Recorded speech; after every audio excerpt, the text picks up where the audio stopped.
Believe it or not, laziness is not the cause of your procrastination. It's the daily habits that you lack. And so these 5 habits can transform your life starting today. This is the actual biggest shift you can make, is instead of waiting until the Sunday or the Monday, the beginning of the week, the first of a month, start now. Welcome to Life by 8, your blueprint for living the most extraordinary life. I am Rebecca Grugan, your life architect on this journey to designing your ultimate life. If you are ready to level up using values levels, understanding yourself with the energetic blueprint, our 8 pillars to human wellness framework, this is for you. You are in the right place, so let's go. Right, you ready to stop fucking around and actually start to transform your life by 2025? Good, you're in the right place, and if you're not, you can fuck off now. 5 game-changing habits to transform your life by 2025. Does that scare you when I say 2025? At the time of recording, it's only 4 months away. But that's it, right? Change doesn't actually have to take a long time.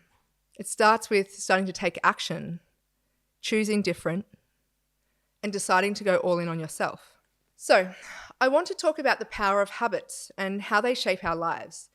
If you haven't already read the Atomic Habits book, incredibly powerful and something that I give or recommend to a lot of my clients. So if you haven't already done that, please get yourself a copy of that, listen to the audiobook, whatever it is, but it's going to help you understand the power of habits even more. And so the reason I want to make this podcast and it be about, before 2025 is because so many of you will wait until the week before New Year's Eve to decide to make a change. And then you'll decide to wait to start to make that change until the 1st of January. And then you'll get 2 weeks into January and old habit comes back. And then you're like, fuck it, everything's ruined anyway. So it's an all or nothing mentality. Right? There is no reason you can't start today. This is the actual biggest shift you can make, is instead of waiting until the Sunday or the Monday, the beginning of the week, the first of a month, start now. And start with one thing at a time. Because this is how you shift. This is how you change your life dramatically, very, very quickly. Now, I'm not going to speak into quantum leaps and shifting timelines and other stuff and shit you might have heard everywhere else. Manifestation, that there are parts and truths in all of that. But I want to speak to you where you're at right now. And that is, where in your life are you unhappy? Where do you want things to change, and where are you willing to take responsibility? Because the change will only happen when you're willing to take that responsibility. And I, for one, as a facilitator, as a coach, as a leader in what I'm doing, I want long-term change. I want people to embody the things that they know and believe in. I don't want it to be a quick transformation that helps me then sell something else to you. What I want is for you to actually shift and change the human being that you are because you want to. And for that embodiment to be long-term and for as long as you want it to be until you decide to make the next change. These habits are going to absolutely help you get that change by 2025. That change can happen quickly. It's whether it actually sticks and stays long-term. So habit 1, daily reflection. When we just get through the days, when we just somehow end up on Friday and didn't even remember that it was only just Sunday 6 days ago, when every day blends into the other, this can be quite have a negative impact on us.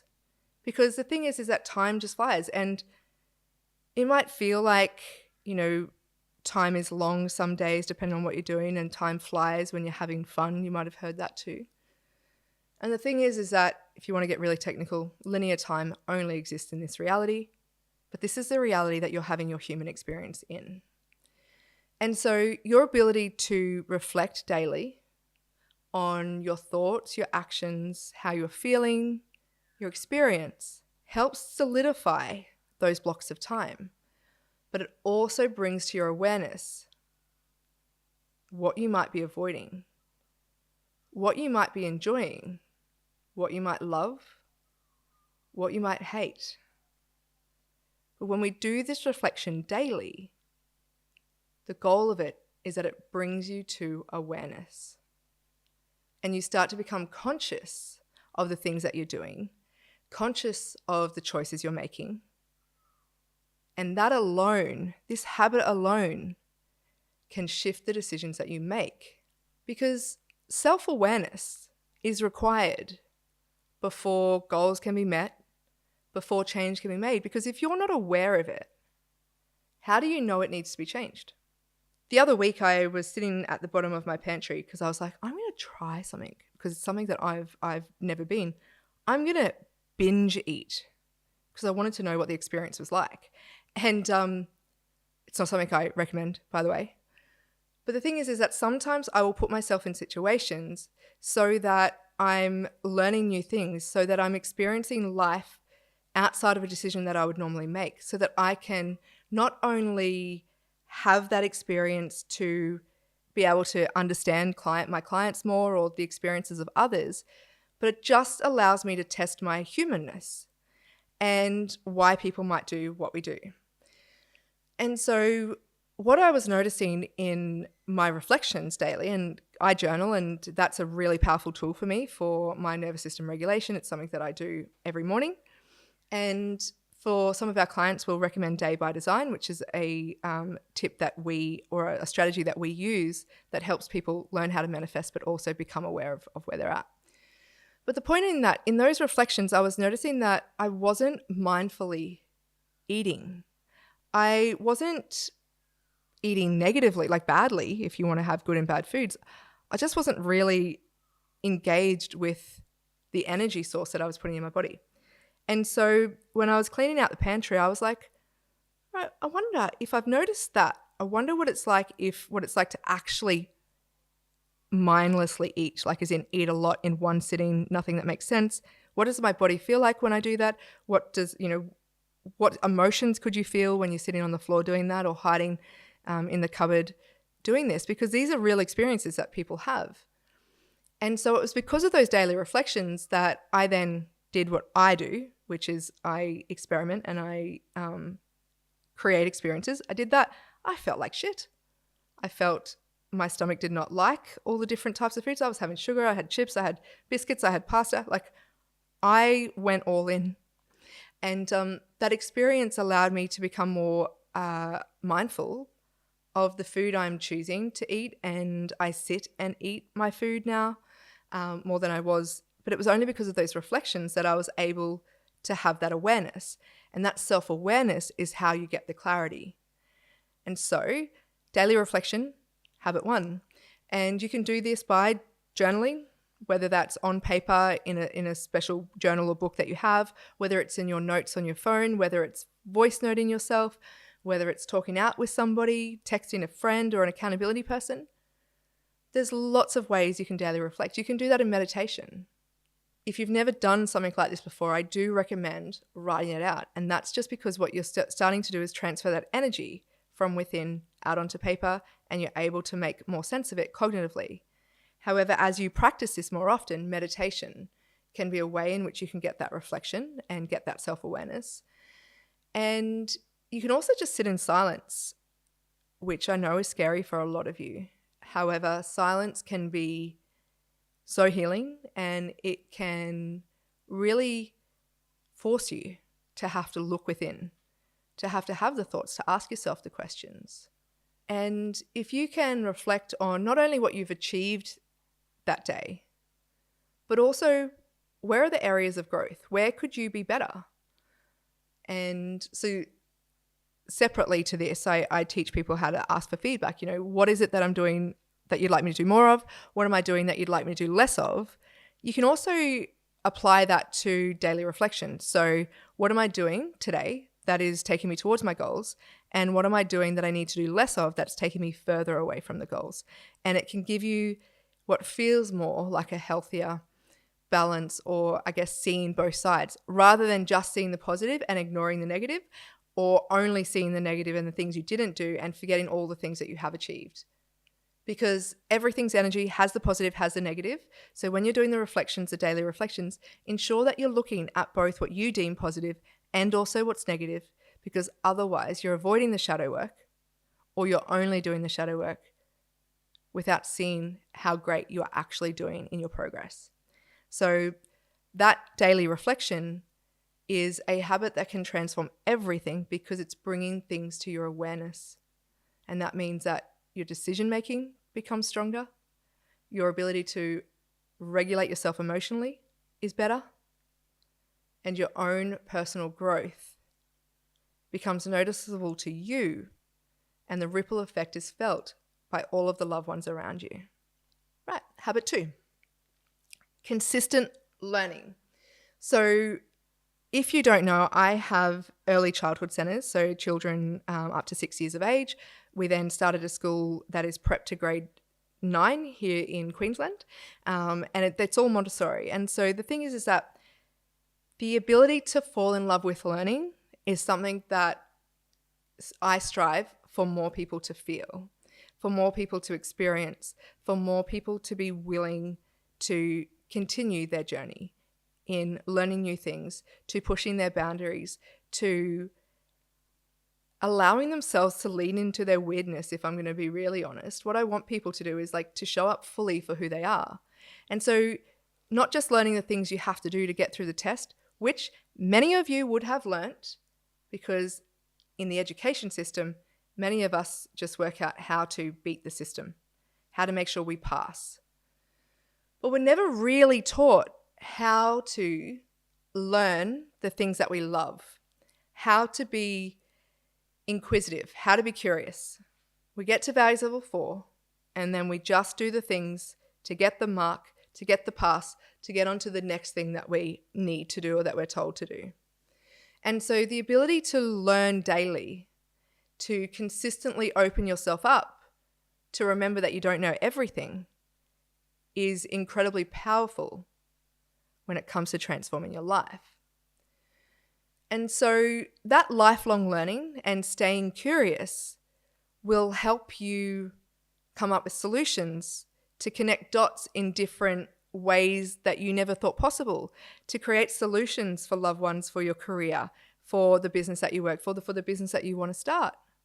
And there are so many ways to get that curiosity met.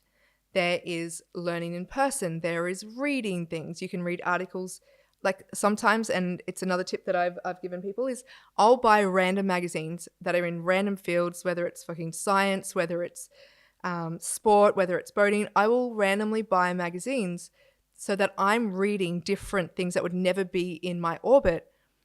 But the amount of times that has served me over the years with being able to connect dots that people can't see is in the thousands.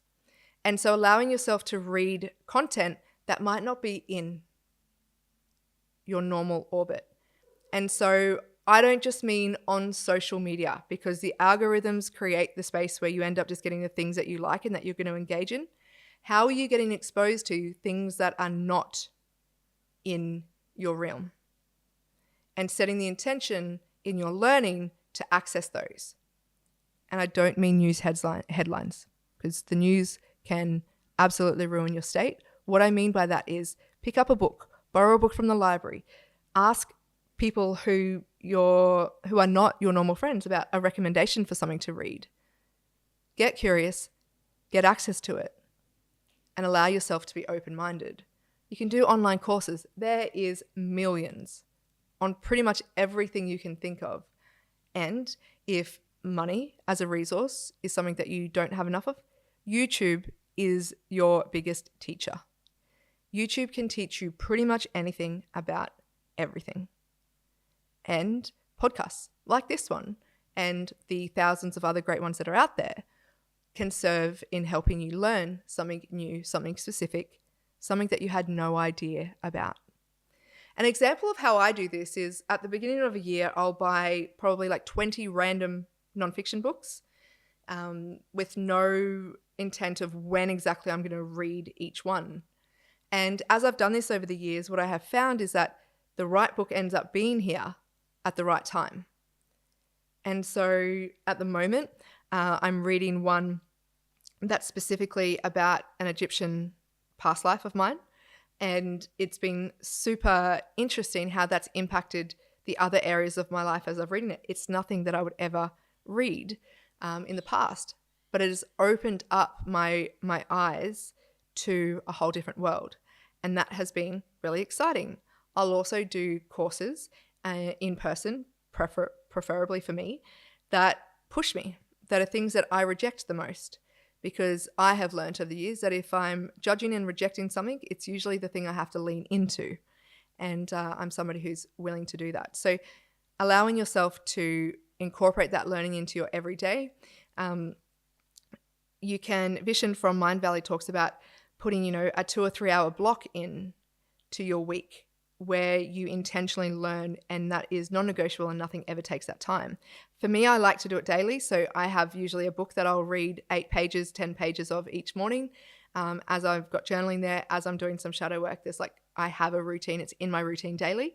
And so whatever works for you, but create a habit where you are learning every single day, every single week, and living life through curiosity, because that is transformative. That opens your eyes. That helps you become something you never thought possible, right? Because you get outside of your silo. So that is another habit that I recommend. Many people say that they're busy. I'm too busy to add anything more to my workload. I guarantee that you are wasting a lot of your fucking time. Yeah, I said it. You are. Lots and lots of people are. And the people that you look up to, the people that you judge, the business owners, whatever it is, they have the same amount of time in a day that you do. You don't have to do things the way that they're doing it.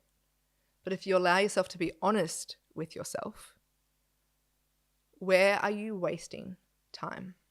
Scrolling on your phone, hitting the snooze button on your phone every single morning, 3 times. When you're driving to and from a location and you're just listening to the radio, sometimes, that's required, but these are opportunities where you can actually do more, where you can be more. And so I talk about layering. So in these moments in the car, are you listening to a podcast? Can you listen to something that is opening you up to new opportunities where you can learn and become something you weren't before? If you're going to scroll social media, are you following accounts that test you, that open you up to new opinions, or are you only following the people you agree with? Be intentional. You have the time. We all have the time. So many of us waste it. And so when you start to live your life through being curious and being willing to learn, and you are able to reflect on your daily life, you start to see the gaps in where there is opportunity for growth. And so this is where the habit 3 that I want to speak into is physical activity. Now, I'm not going to go and tell you to go and do a HIIT class or a reformer Pilates class or, go and join, yoga, go for a walk. You need to find movement that works for you. But our human body was designed to move. And so many of us are sedentary, meaning we stay still in the same seat most of our daily lives, in front of a computer or a screen, or even worse, we're looking down at our phone for hours on end, and we're not moving our bodies. For me, regular exercise and movement not only serves my body and changes my state, but it also helps with my mental well-being, with my mental health. And there is thousands upon thousands of global studies, and you already fucking know this, to move your body. It's just that you forget. It's just that you can't be bothered. And so, that's your fault. You already know that movement is good for you. And so what would happen if you actually started to prioritize this, if you made this a habit and you chose what works for you? Moving every day for me is walking. And when I walk, sometimes I will listen to podcasts. Sometimes I'll listen to client voice notes, whatever it is, but I layer the things I do. But that daily walk, putting me out in nature, putting me away from my desk. And sometimes I'll do it with no phone, no music, no nothing. Just dependent on what I need. And then sometimes, like, my kids know that I call it a walk run because I don't know if I feel like running, but I'll definitely walk. And sometimes I'll walk run, sometimes I'll run the whole thing. The thing is, it's like, what do I need? What does my body need? And sometimes that means that I'll go to the gym and do weights. Sometimes that means I'll do a reformer Pilates class. How I actually do my physical activities, in my calendar, I have my menstrual cycle. So I know when my summer, autumn, winter, spring is, and I will adjust my physical movement based off of that. Because sometimes it's better for me to lift weights, and sometimes it's better for me to just stretch, and sometimes it's better for me to just walk. But either way, how am I getting movement into my daily routine? And that habit has made me more productive in every single area of my life. It seems counterproductive, hey, like, go and waste energy, go and move, go and exert yourself, and somehow you end up with more energy. Welcome to the magic of changing your frequency. Yes, the energetic frequency in which your body is operating at. When you move, you shift that and you're operating at a higher frequency, which means that you can actually see more, hold more, and be more. So when I say see more, I mean the ability to open up your vision instead of just being tunnel vision of the things that you've got to get done, of the things that are on your to-do list.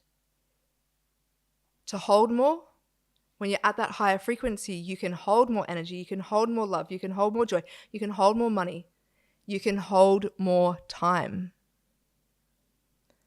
And when I say be more, when you move and you allow your body to operate and your nervous system at that higher frequency, you get to be whatever the fuck you want to be. Seems easy, right? And the thing is that it is. So, how are you moving? How are you staying active? This is not about your budget. This is not about money. This is not about that you're too busy. You can walk. You can do home workouts. You can join a boutique bougie gym. You can do what you want. You can get a PT. But the thing is that don't give me the excuse of I'm too busy or I can't afford it. Because moving your body is something that we used to do when we lived in a fucking cave. And I'm assuming if you're watching this, you don't live in a cave anymore. And so you can move your body. You're just choosing not to.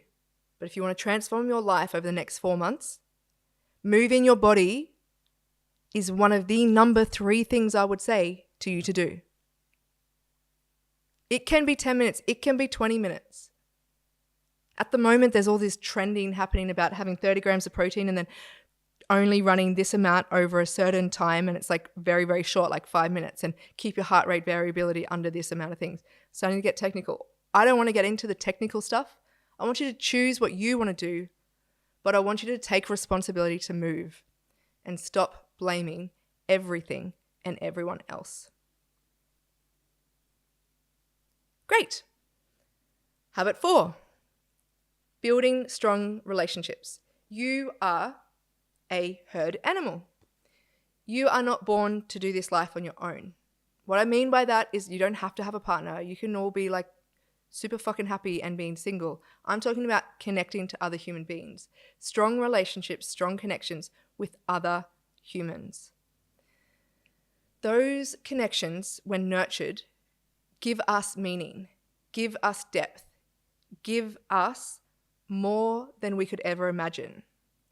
And if you were on this planet in the COVID experience that many of us had, you probably understand this on a deeper level. When you are forced to not be around other human beings, how much you actually need it. How much your soul needed that connection and to be nurtured by other human beings. Many of us are still recovering from this experience, learning again how to connect, learning how to be with others. What I see in our early learning centres in the schools, children who were born in COVID, what it's like for them at 4 or 5 now is different to what kids who are 10 are like. Their ability to connect, their ability to leave their parents safely and feel safe, it has been detrimental to their development, because in that 4 or 5 years since they were born, they've had families, parents, adults around them who have forgotten how to connect to others. And so I cannot emphasize how important this is. And for somebody like me who's an avoidant attachment style, meaning I think I don't need people, and my attachment style is independent and get on with it and don't ask for help. As somebody who's been doing the work and healing on that, whether you're avoidant or anxious, what you realize is that you actually need those meaningful connections, those healthy people around you that are good for you, who help you become and be the person you want to be. And so you may feel like you have nobody. You may feel super alone. You may have lots of friends. Or are they really friends? You might have lots of acquaintances. You might know lots of people on social media. You might connect only online. And we are in a global world where we've got people living all over the country, all over in different places and spaces and different time zones. And so communicating online might be the only way. But are you truly connecting? And if you've got people in your life who you love and adore, how could you strengthen those? And so some of the tips that I would give you on that is communicating regularly. And so with our daily 8 at Life by 8, we talk about the connection piece. So every single day, reach out to somebody, whether it's a text message, whether it's a voice note, whether it's a phone call. But if you think about them, reach out, because it not only serves that person, but it serves your soul. It reminds you to proactively connect to people instead of mindlessly getting through your day and getting further and further apart or feeling more distance between the people that you love. When you are with people in person, can you put your fucking phone away? Like, can you actually do that?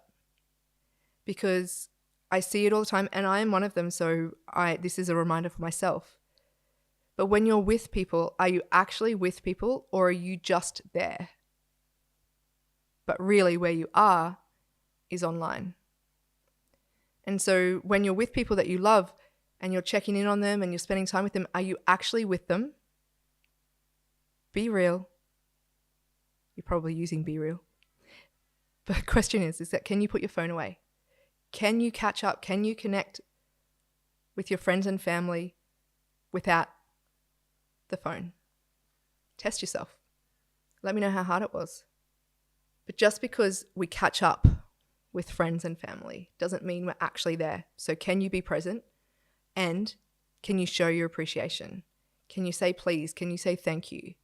Can you remember to be in this moment? Can you slow yourself down enough to truly connect, to allow yourself to be seen? Because many of you are keeping yourself busy so that you can feel like you fit in, but also so you don't actually have to tell people how you really are. And if you haven't heard it already, it is okay to not be okay. And the mental health crisis that we're in, this connection piece, connecting to people with vulnerability, truly showing up as who you are, will transform your life over the next 4 months. It's a big deal. We need depth as humans. And so, can you do that? Can you allow yourself to go deep? And if you don't trust the people that are around you, how can you bring people into your life that you trust, that you love, that you can get that depth with. Because that is what you need. It's what you want, that emotional support, that sense of belonging, and to have that shared experience with people. And the last habit that I want to speak into is practicing gratitude. And you've probably heard this before. Write a gratitude journal. Start the day with 3 things that you feel grateful for. Gratitude is not just writing shit down. Do you actually feel it in your soul, in your body? It is transformative when you do. It is about looking at the things in your life that are positive, for being grateful for everything that is in front of you, even when things feel like they're going to shit. But a gratitude journal is, it's a great, I guess, test to start doing it. But how I want to speak into it is, how do you actually feel it? Instead of it just being a box that you tick in your daily routine, how do you actually feel and practice gratitude? If it's not something that you are aware of consciously, put it into your journaling. One of the biggest things you can do is actually express to people what you are thankful for, what it means to you, the things that they do for you, how grateful you are to have them in your life. When you're out for your walk or your movement, how grateful you are for the weather, for the sky, for the sun, for the little things. Allow it to become who you are, not just a box that you tick, because it's a different experience. And so I want you to be able to transform and become everything that you want to be. And these 5 habits are things you can do straight away. These are things you can put into practice today. You don't have to wait till the 1st of a month, to the 1st of the year, to the Sunday or the Monday, or whenever you start your week. You can start now. And the thing is that transformation starts the moment that you decide. And so, is life going to keep being the way that it is, or are you going to make a decision and change it? And if so, start now. Start with one thing, whether it's daily reflection, whether it's building learning time and getting curious into your daily or weekly practice, whether it's moving your body, however you choose, whether it's learning or figuring out how you can connect and strengthen your relationships, or how you can be grateful for the life and the things that you have. You can do all of those habits with one part of your life, one pillar. You could do one of those habits across all of your pillars. Whatever it is, choose something and fucking start. Because it is your responsibility, nobody else's. And the only way that that change happens is when you choose you. So let me know what you resonated with. Share your progress. Ask questions below. Reach out in my DMs. I want to know what habits worked for you. How have you transformed your life? I want to know how you changed your life before 2025. Because if you're all in, I'm all in too. So share. Let me know your thoughts. And as always, thank you so much for being here. I appreciate you. I am truly grateful for the time that you give by listening to the things and the bullshit that I have to say. But thank you for being here. I truly appreciate you. Have a great one.